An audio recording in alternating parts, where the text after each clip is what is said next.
Hello दोस्तों, कैसे हैं आप। आज की कहानी का नाम है लड़ाई। वो दोनों अपनी शादी में वरमाला डालते समय लड़ पड़े थे। अब समझा बुझाकर फेरों में बिठाया तो वो वहाँ भी लड़ पड़े, क्योंकि सुधीर फेरे लेते समय बहुत तेज चल रहा था।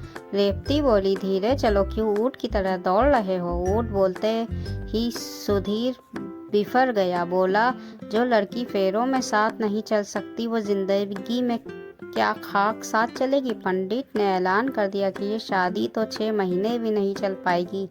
एकदम बेमेल जोड़ी है। बाराती और घराती दोनों पक्ष के लोगों ने उन्हें समझा कर फिर से फेरों में बिठाया। शादी की पहली रात में तो उन दोनों की जमकर लड़ाई हुई। दोनों ने एक दूसरे के बाल ही नोच डाले। सास बोली, मुझे नहीं चाहिए ऐसी लड़ाकू बहू। उसके बाद रेवती मैके आ गई, मगर 1 महीने बाद ही सुधीर उसे विदा करा के ले आया। कुछ दिन तो शांत रहे, मगर फिर से दोनों में आपस में लड़ने लगे। दो लोगों ने बहुत समझाया कि लड़ाई से गृहस्थी नहीं चलती, प्यार से रहा करो। वो प्यार से तो रहते थे, मगर लड़े बिना उन दोनों को चैन ही नहीं मिलता था। अब उनकी लड़ाई कुछ बदल चुकी थी। अब रेवती लड़कर मैके नहीं जाती थी, क्योंकि दोनों ने रोटने के बाद एक दूसरे को मनाना सीख लिया था। धीरे धीरे लोग भी उनकी लड़ाई को समझ गए थे। जो उन लोगों को जानता था वो उनकी लड़ाई में बीच बचाव करने नहीं आता था, क्योंकि उसे पता होता था कि कुछ देर बाद दोनों नॉर्मल हो जाएंगे।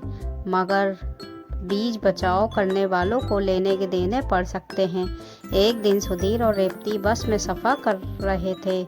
अचानक दोनों आपस में लड़ पड़े। सुधीर ने जूता निकाल लिया और रेवती ने चप्पल। फिर एक दूसरे पर बरसाने लगे। ये सब देखकर एक नौजवान बीच में आ गया। उसने सुधीर को थप्पड़ लगाते हुए कहा, शर्म नहीं आती औरत पर हाथ उठाते हुए।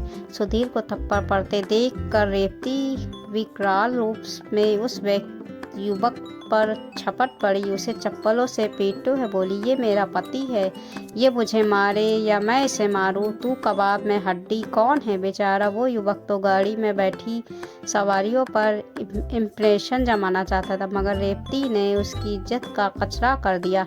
चप्पलें खाकर युवक दूर कोने में खड़ा देख रहा था। कुछ देर बाद ही रेवती और सुधीर एक ही बोतल में मुंह लगाकर पेप्सी पी रहे थे। ऐसे ही तो थे सुधीर और रेवती। लड़ते झगड़ते दोनों की जिंदगी गुजरती रही और वो 6 बच्चों के माता पिता बन गए। फिर घर में बब्बे आ गई, मगर उनका लड़ना झगड़ना जारी रहा। फिर पोते पोतियों से घर भर गया, मगर सुधीर और रेवती की लड़ाई बंद नहीं हुई। मगर एक दिन रेवती गंभीर रूप से बीमार पड़ गई। उसे हॉस्पिटल में भर्ती करवाना पड़ा। अचानक दोनों की लड़ाई बंद हो गई। सुधीर तो जैसे पागल हो गया, गुमसुम सा हो गया। अब वो हॉस्पिटल में रेवती के बेड के पास बैठा टुकुर टुकुर उसे निहारा करता था। वो उदास होकर कहता, जल्दी से ठीक हो जाओ भगवान, तेरे से बात किए बिना मेरा मन नहीं लगता। रेवती धीरे से कहती, अब बूढ़ी हो गई हूँ जी, काया में दम नहीं रहा, लगता है बुलावा आ गया, अब साथ ना निभा सकूंगी। सुधीर रो पड़ता था, कहता था, ऐसा मत बोल पगली, तेरे बिना मैं जी नहीं पाऊंगा। रेवती कहती, अब जी कर क्या करेगा बुढ़ाओ, चल साथ ही निकल पड़ते हैं। ऊपर जाकर मैं अकेली पड़ जाऊंगी, वहाँ कौन मेरे साथ लड़ाई करेगा। रूठ जाओगी तो कौन मुझे मनाएगा। इतना कहकर बूढ़ी रेवती बीमार में भी मुस्कुरा पड़ती थी। उसे मुस्कुराता देखकर सुधीर कहता, तू हंसती हुई आज भी गजब ढाती है बूढ़ी।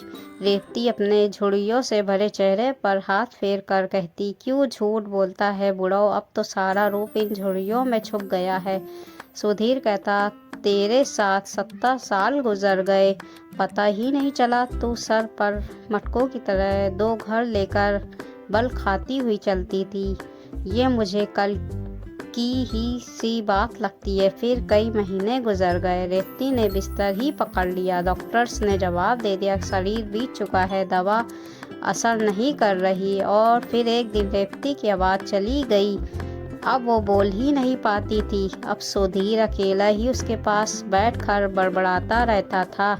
रेवती टुकुर टुकुर उसकी तरफ देखती रहती थी। कभी कभी सुधीर की बातें सुनकर रेवती की आंखों से आंसू निकल पड़ते थे, मगर वो बोल नहीं पाती थी।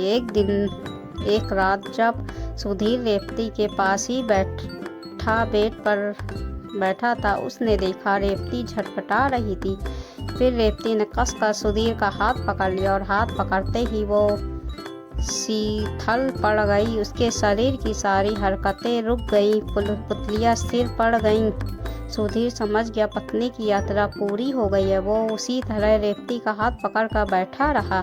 सुबह जब चाय लेकर उसका बेटा कमरे में आया तो देखा पिताजी माँ के पास चुपचाप बैठे हैं। बेटे ने आवाज़ लगाई तो सुधीर ने कोई जवाब नहीं दिया, मगर जब बेटे ने बाप के कंधे पर हाथ रखकर हिलाया तो देखा सुधीर बेड के एक तरफ झूल गया, मगर नीचे नहीं गिरा, क्योंकि उसका एक हाथ अब रेवती के हाथ में था। पति पत्नी ने एक साथ दुनिया को विदा कह दिया। फिर दोनों का एक ही चिता पर दाह संस्कार कर दिया गया। दोस्तों, थोड़ी सी तू मैं में होते ही आजकल के बच्चे शादी तोड़ने पर आ जाते हैं। उन्हें ये नहीं पता कि पति पत्नी का रिश्ता ही प्यार और तकरार का है। दोस्तों, ये कहानी कैसी लगी? कहानी अच्छी लगी हो तो कहानी को लाइक करें और ऐसे ही मज़ेदार कहानी सुनने के लिए सहाना हिंदी कहानियों को सब्सक्राइब करें। चलिए फिर मिलते हैं एक नई हिंदी कहानियों के साथ। तब तक के अपना ख्याल रखिएगा, दुआओं में याद रखें। अल्लाह हाफिज़।